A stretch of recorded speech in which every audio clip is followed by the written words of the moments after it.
Hello everyone, my name is Ashley Goodnight and this is my public review lecture 2.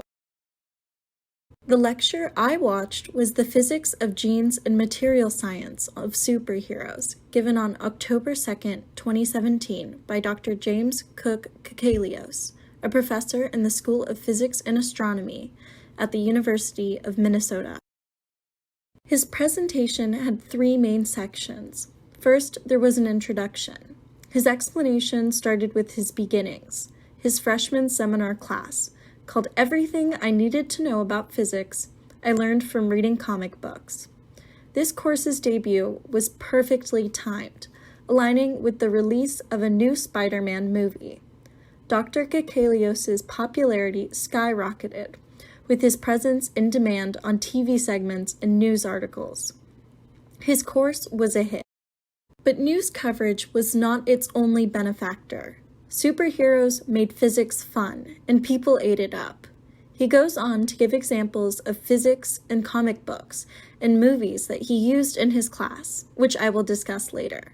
Finally, he concludes with a discussion on carbon nanotubes, but keep listening to know how he connected these dots. His first example has to do with the Flash. One day, the Flash is trying to catch a bank robber, but for some reason, he can't touch him or else the Flash will kill him. Still wanting to turn him over to the police, the Flash shakes pears off of a tree and runs towards the robber. He uses his fast speed to suction the pears right after him and ducks to hit the robber. Believe it or not, this represents Newton's third law, which states that for every action, there is an equal and opposite reaction. As Dr. Kakalios phrases it, forces always come in pairs. He continues his presentation, saying obviously not every aspect of superheroes is possible, but some aren't completely fictitious. Take, for example, Spider-Man. Yes, he was bit by a radioactive spider, magically gifting him powers, which isn't very believable. But one of his powers is the ability to climb and scale walls. We see this in other animals like geckos. They take advantage of intermolecular forces called van der Waals attractions. If you've taken chemistry before, you might know that these forces are relatively weak, which is why humans can't use them to climb up walls. Another notable feature of Spider-Man is his ability to shoot webs like a spider, and these webs are shown to be very strong. In Spider-Man 2, Peter Parker is able to stop an entire train by attaching webbing to the sides of the buildings and gradually slowing the train as the attachments stretch. The tensile strengths of these webs are insane, which is actually true for spiders. A real spider's silk is 5 times stronger than a steel cable pound for pound. It's very strong and rigid, but it achieves its strength and elasticity by having polymers connect nanocrystals of protein.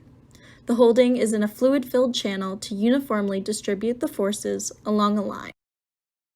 I was intrigued by this part because it applies directly to my major of electrical engineering. At Tech, EE majors are allowed to pick threads or areas of specialty to study. I wanted to dive deeper into bioengineering.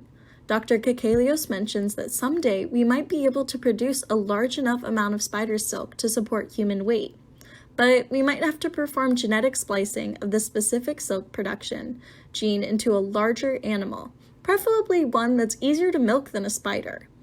This is work that someone in bioengineering might do.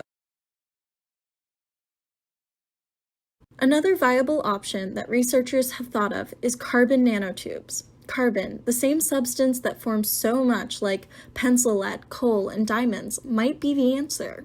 Since carbon looks for 4 electrons to complete its octet, it really likes to form covalent bonds with other molecules and even itself. One structure carbon can form is a tube, only 1 atom thick. These carbon nanotubes have been tested and found to be even stronger than spider silk. Dr. Kakalios concluded that researchers were unable to create long enough chains for this option to be viable. I did some more digging after watching the presentation.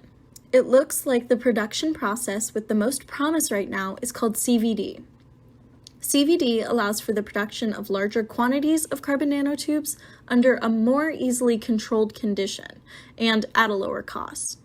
In the CVD process itself, a metal catalyst, like iron, is combined with a carbon-containing gas, like carbon monoxide, to form carbon nanotubes on the catalyst inside a high-temperature furnace.